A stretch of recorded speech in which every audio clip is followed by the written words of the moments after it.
الرجعية بتحاربنا والاستعمار بيحاربنا، ما سابوناش أبدا.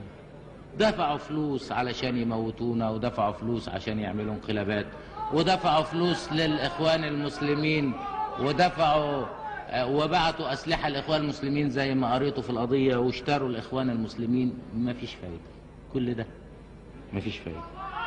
ولم يحدث أبدا إن احنا تركناهم يمنعونا عن العمل. بيطلع واحد مربي دقنه ويقول لك الاشتراكية كفر. اللي بيقول هذا الكلام يقول لك الاشتراكية ضد الدين، هو اللي بياخد ثروة البلد كلها لنفسه. فطبعا عايز يطبق الاشتراكية هيجيب فلوس يوزعها على الناس. طب هو عبيط هيجيب فلوس يوزعها على الناس؟ ده هو بيعتقد ان هو من عيلة مميزة، عيلة الاسياد، وبقية الناس عبيد. هل ده هو الاسلام؟ هل الاسلام قال ان تكون في عيلة تسود والشعب كله عبيد؟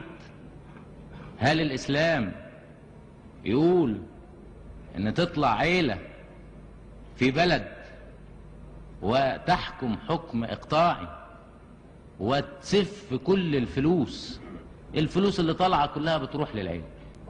الحقيقة ابو دقن ده اما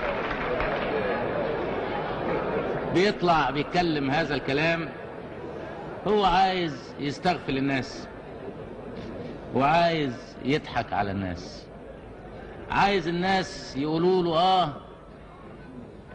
انت امير المؤمنين ونسلم لك بانك تربي دقنك وتسف فلوسنا، لان الاسلام بيقول كده. الدين هو المساواة. الدين مش ابدا ناخد اموال المسلمين لواحد وعيلة وعدد من المنتفعين.